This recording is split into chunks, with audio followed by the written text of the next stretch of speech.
ஸ்ட்ரெஸ்ஸுக்கும் எங்களோட ஹெல்த்துக்கும் நிறைய சம்பந்தம் இருக்குது. ஸ்ட்ரெஸ் காரணமாக எங்களுக்கு ஹெல்த் பிரச்சனைகள் ஏற்படுத்தப்படலாம். ஹெல்த் பிரச்சனை காரணமாக நாங்கள் ஸ்ட்ரெஸ் ஆகலாம். ஹெல்த் ப்ராப்ளம்ன்ற நேரம் மென்டல் ஹெல்த், ஃபிசிக்கல் ஹெல்த் 2 அடங்கும். ஸ்ட்ரெஸ்ஸால் எங்களோட உடம்புல ஏற்படுற பாதிப்புகளை பற்றி பார்ப்போம். ஸ்ட்ரெஸ் ஏன் ஏற்படுறதுன்னு பார்த்தா, ஏதாவது ஒரு சேலஞ்சிங் சுச்சுவேஷன்ஸில் அதை தாண்டி வாரத்துக்கு எங்களோட உணர்வுகள் ஏற்படுற மாற்றம் காரணமாக உடலில் சில மாற்றங்கள் ஏற்படுத்தப்படும். அதுதான் ஸ்ட்ரெஸ்ன்னு சொல்லுவோம். ஸ்ட்ரெஸ்ஸை நாங்கள் 2 எடுக்கலாம்.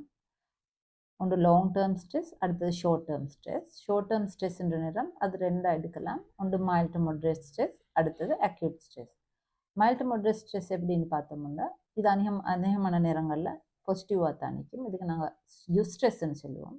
அதாவது எங்களோட அன்றாட வாழ்க்கையில் ஏதாவது ஒரு சேலஞ்சிங் சுச்சுவேஷன்ஸ் வர நேரம், உதாரணமாக உங்களோட ஆஃபீஸில் ஒரு ப்ரொஜெக்ட் உண்டு, அல்லது எக்ஸாம் இருக்குது, அசைன்மெண்ட் கொடுக்கணும், அல்லது இந்த மாதிரி ஸ்போர்ட்ஸ் ஆக்டிவிட்டீஸில் நாங்கள் பார்ட்டிசிபேட் பண்ணணும். இந்த மாதிரி சந்தர்ப்பங்களில் எங்களை அந்த கோல் அடையிறதுக்கு எங்களை ப்ரிப்பேர் பண்ணுறதுக்கு தான் ஸ்ட்ரெஸ் ஏற்படும்.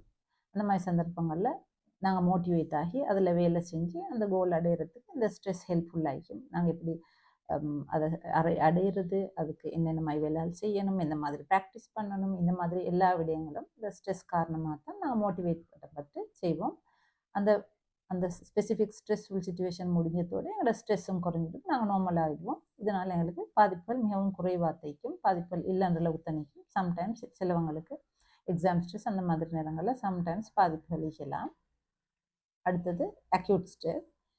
இது எங்களோட லைஃப்பில் பெரிய மேஜர் சேஞ்சஸ் ஏற்படுற நேரம் அக்யூட் ஸ்ட்ரெஸ் ஏற்படலாம். உதாரணமாக எங்களுக்கு நெருங்கினவங்க யாராலும் இறந்து போகிறது, அல்லது டிவோர்ஸ், சம்டைம்ஸ் ரிலேஷன்ஷிப் பிரேக்கப், இந்த மாதிரி எங்களோட வாழ்க்கையில் பெரிய சேஞ்சஸ் ஏற்படுத்தப்பட்ட சந்தர்ப்பங்களில் அக்யூட் ஸ்ட்ரெஸ் ஆகலாம். இது தாங்க இல்லாத சந்தர்ப்பங்களில் சிலவருக்கு மென்டல் ஹெல்த் பிரச்சனைகள் வரலாம். அது இந்த மாதிரி மிகலாம் depression, anxiety, schizophrenia, bipolar disorder, இந்த மாதிரி சின்ன அளவோ பெரிய அளவோ இந்த மாதிரி மென்டல் ஹெல்த் பிரச்சனைகளும் ஏற்படுத்தப்படலாம். இந்த லாங் டேர்ம் ஸ்ட்ரெஸ்ஸால் எங்களுக்கு தெரியாமல் எங்களுக்கு நிறைய பாதிப்புகள் ஏற்படுத்தப்படலாம். இந்த மாதிரி சந்தர்ப்பத்தில் அன்றாட வாழ்க்கையில் நாங்கள் லாங் டேர்ம் ஸ்ட்ரெஸ்ஸுக்கு உட்படுத்தப்படுவோம்னு பார்த்தோம்னா, ஒன்று வறுமை, பொருளாதார பிரச்சனைகள். இதன் காரணமாக அன்றாட வாழ்க்கைக்கு நிறைய போராட வேண்டிக்கலாம். இந்த மாதிரி சந்தர்ப்பங்களில் நாங்கள் தொடர்ந்து ஸ்ட்ரெஸ்ஃபுல்லாக இருக்கலாம். அடுத்தது ஒரு சமூகம் ஒதுக்கப்பட்ட நேரம், நிறைய பிரச்சனைகள், சமூகத்தில் அவமானங்கள், இந்த மாதிரி தொடர்ந்து ஃபேஸ் பண்ணுற நேரம், அந்த சந்தர்ப்பங்களில் எங்களுக்கு நாங்கள் தொடர்ந்து ஸ்ட்ரெஸ்ஃபுல்லாக இருக்கலாம். அடுத்தது நாங்கள் வாழ்கிற சூழல் பாதுகாப்பு இல்லாமல் பிரச்சனைகளோடு, டொமெஸ்டிக் வயலன்ஸ், அல்லது வீட்டில் எந்த நாளைக்கும் ஆர்கியூமெண்ட், அந்த மாதிரி நிறைய பிரச்சனைகள், அந்த மாதிரி இருக்கிற நேரமும் தொடர்ந்து ஸ்ட்ரெஸ்ஃபுல்லாக இருக்கலாம். அடுத்தது லாங் டேர்ம் நோய்கள், அது மென்டல் ஹெல்த் பிரச்சனையாக அமைக்கலாம், ஃபிசிக்கல் ஹெல்த் பிரச்சனைகளாக அமைக்கலாம். லாங் டேர்ம் நோய் உள்ளவங்களுக்கும் தொடர்ந்து அந்த நோய் காரணமாக அவங்க ஸ்ட்ரெஸ்ஃபுல்லாக இருக்கலாம். அடுத்தது லாங் டேர்ம் நோய் உள்ளவங்களை பார்க்குறவங்க ஸ்ட்ரெஸ்ஃபுல்லாக இருக்கலாம். அதாவது மென்டல் ஹெல்த் பிரச்சனைகள் உள்ளவங்களோ, ஃபிசிக்கல் ஹெல்த் பிரச்சனைகள் உள்ளவங்களோ, அல்லது பெட் ரிடன் ஆனவங்க, இவங்களை தொடர்ந்து பார்க்குறவங்களுக்கு லாங் டேர்ம் ஸ்ட்ரெஸ் இருக்கலாம். இப்படி நோய் இல்லாமல் சில நோய்கள், அதாவது ஆல்சைமர், டிமென்ஷியா, அந்த மாதிரி நோய் உள்ளவங்களை பார்க்குறவங்களுக்கும் லாங் டைம் ஸ்ட்ரெஸ் இருக்கலாம். இவங்களுக்கு நோயாளிந்து பெரிய கஷ்டம் இல்லாட்டி அவங்களுக்கு மறதி காரணமாக அடிக்கடி கேள்வி கேட்பாங்க, தொடர்ந்து செஞ்ச வேலையை திருப்பி செய்வாங்க. அந்த மாதிரி அவங்களோட உள்ளவங்களுக்கு அந்த மாதிரியான ஸ்ட்ரெஸ் ஏற்படுத்தப்படலாம்.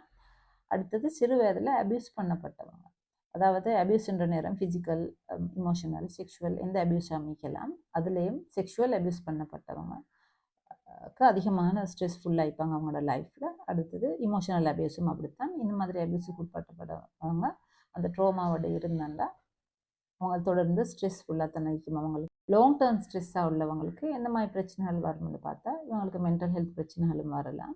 அது இல்லாமல் அடிக்கடி கோபம் வரதாயிக்கலாம். அடுத்தது ஃபிசிக்கல் ஹெல்த் பிரச்சனை எந்த மாதிரின்னு பார்த்தோம்னா, இந்த ஸ்ட்ரெஸ் காரணமாக எங்களோட உடம்புல சில ஹார்மோன்ஸ் சுரக்கும், அதாவது அட்ரினலின், கோர்டிசோல், அந்த மாதிரி இது சுரக்கிறதுனால இதனால் எங்களோட ஒவ்வொரு உறுப்புகளையும், அதாவது ஒவ்வொரு சிஸ்டங்களையும் இதனால் பாதிப்புகளுக்கு ஏற்படுத்தப்படலாம்.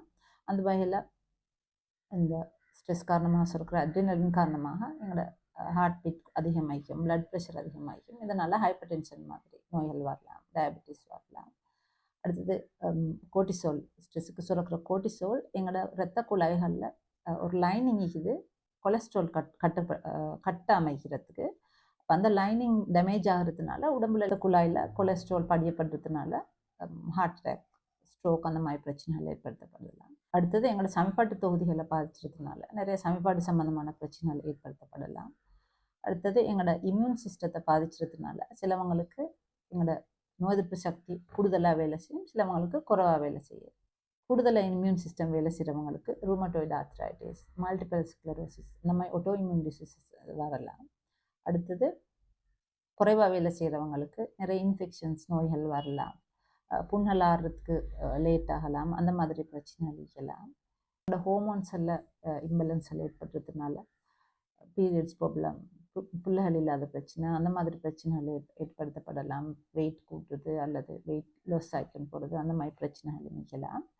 அதோடைய முடி உதிர்றது, தோலில் சில நோய்கள் அந்த மாதிரி நிறைய பிரச்சனைகள் எங்களுக்கு ஏற்படலாம். ஸ்ட்ரெஸ் காரணமாக எங்களோட ஹிப்போகம்பஸ் சுருங்குறதா நிறைய ரிசர்ச் சொல்லுது.